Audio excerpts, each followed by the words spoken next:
Doctor Naik, আপনি বললেন যে কোরআন শরীফে নাকি কোথাও কোনো ভুল নেই। আমি কোরআনে 20টারও বেশি ভুল দেখতে পাচ্ছি, সেটা আরবি ব্যাকরণে। এখন তার কয়েকটা আমি আপনাকে বলছি। ইন্নাল্লাযীনা আমানু ওয়াল্লাযীনা হাদু ওয়াস-সাবিউন, এটা আছে সূরা বাকারায় আর সূরা হাজে। ইন্নাল্লাযীনা আমানু ওয়াল্লাযীনা হাদু ওয়াস-সাবিউন, এখানে কোনটা ঠিক, সাবিউন নাকি সাবিউন? 1 নম্বর। 2 নম্বর হলো কোরআনে আছে, হ্যাঁ, কিন্তু এছাড়াও আরো আছে। সূরা তাহার 63 নম্বর আয়াতে ইন্না হাজানি লিসাহিরান, ভুল, ইন্না হাজাইনি লিসাহিরান। এটার কি ব্যাখ্যা দেবেন?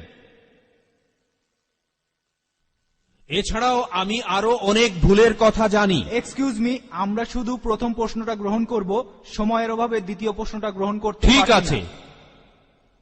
ঠিক আছে। ভাই, আপনি খুব সুন্দর একটা প্রশ্ন করেছেন। আমি আরেকটু সহযোগিতা করতে চাই যে হ্যাঁ, আপনি সবগুলো ব্যাকরণগত ভুলের কথাই বলেন, আর আপনার হাতের বইটা লিখেছেন আব্দুল ফাদি। আব্দুল ফাদি ঠিক, ইজ দ্য কোরআন ইনফেলেবল। আমিও দেখতে পাচ্ছি, হ্যাঁ আলহামদুলিল্লাহ, আমি ভালোই দেখতে পাই।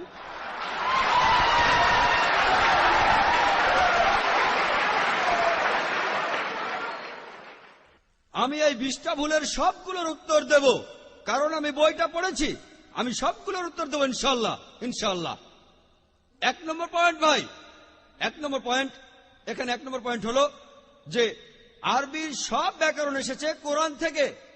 কোরআন হলো সর্বোচ্চ আরবি বই, যে বইটাতে সবচেয়ে উঁচু মানের সাহিত্য আছে। আরবি ভাষার সব ব্যাকরণ এসেছে কোরআন থেকেই।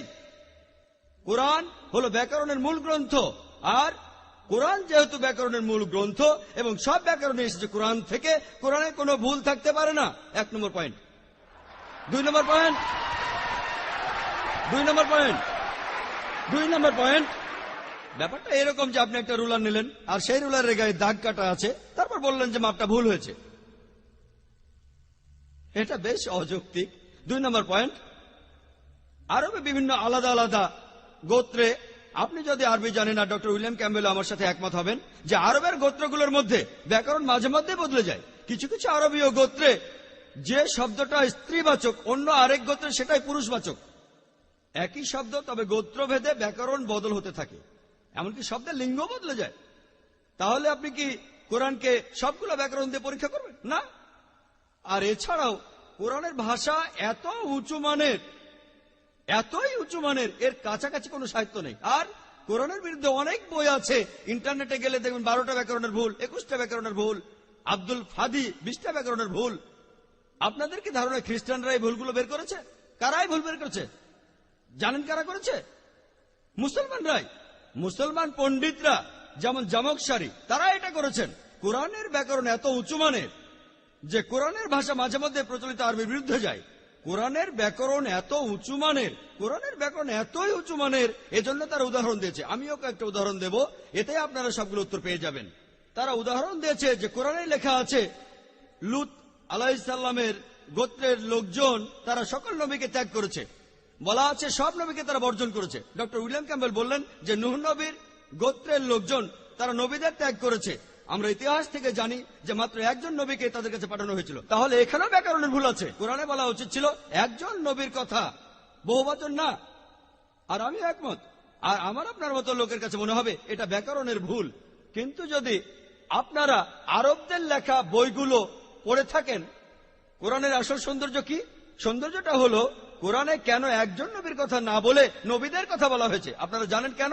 কারণ আমরা জানি যে সব নবীদের হেদায়েতের বাণী মূলত একটাই, যে ঈশ্বর একজনই, তাওহীদের বাণী, আল্লাহ সুবহানাহু ওয়া তাআলার বাণী। লূত আলাইহিস সালামের লোকজন এবং নূহ আলাইহিস সালামের লোকজন তাদের নবীকে ত্যাগ করেছিল, আর পরোক্ষভাবে নিজেদের নবীকে ত্যাগ করে তারা সব নবীদেরই ত্যাগ করেছিল।